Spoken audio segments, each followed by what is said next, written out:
Lark was a curious little girl, with wild curly hair, bright eyes, and a heart that fluttered every time the wind blew. She loved climbing trees, chasing dragonflies, and listening to the wind whisper through the leaves. But more than anything, Lark loved to look up at the sky and wonder what was hiding just beyond the clouds.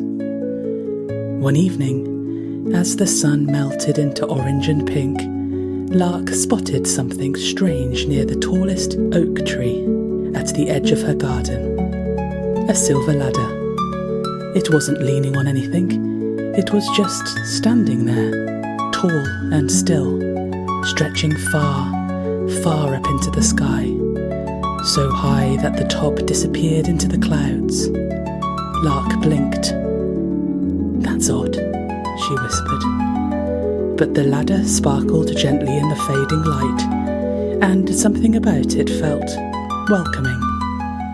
So very carefully, Lark put one foot on the first rung, then another, and another, and soon she was climbing into the clouds. The higher she went, the softer the air became, cool and silky, like feathers on her cheeks. Birds flew beside her, chirping quietly, and the wind hummed a lullaby just for her. Finally she reached the top, and what she saw made her gasp.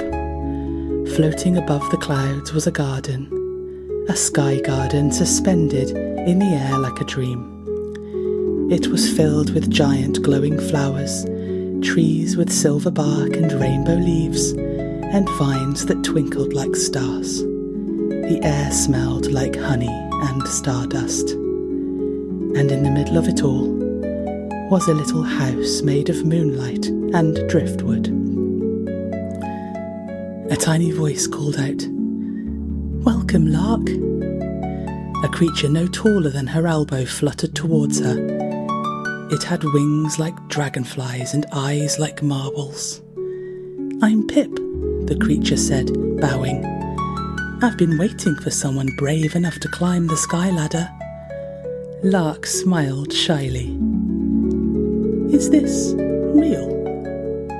"As real as dreams and dandelion seeds," Pip said. Pip showed her around the garden. There were moss hammocks that rocked with the breeze, singing tulips that changed colours when you laughed, and a sleepy turtle named Nimbus, who floated from cloud to cloud, wearing a tiny top hat.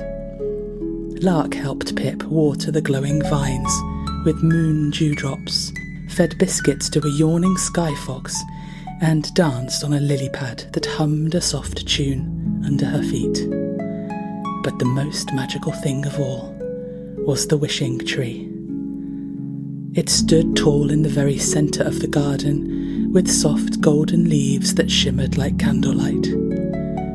"You may make one wish," Pip said gently.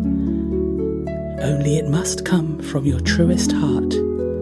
Lark closed her eyes. She thought of her family, her warm bed, the stories her dad told, the songs her dad sang, and the way her big sister held her hand when she was sleepy. And then she made a wish, a quiet wish, a wish just for her. The tree's leaves rustled gently, one golden leaf floated down into her hand. It glowed for a moment, then turned into a tiny glowing seed. "For you," Pip said. "Plant it somewhere special." Lark smiled. As the stars began to blink awake, Pip led her back to the silver ladder. "Come visit any time," Pip whispered. "The sky garden is always here, for dreamers."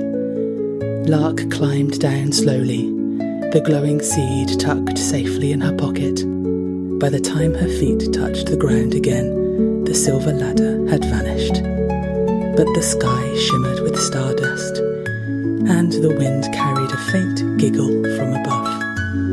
That night, Lark planted the seed in a quiet corner of her garden. And every morning a tiny silver sprout grew taller, reaching, just like the ladder once did, up into the sky.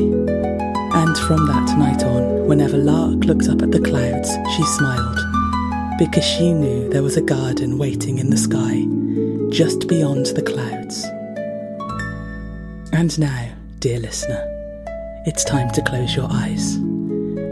Let your breathing slow. Feel the quiet of the night wrapping around you, soft and gentle, like a cloud.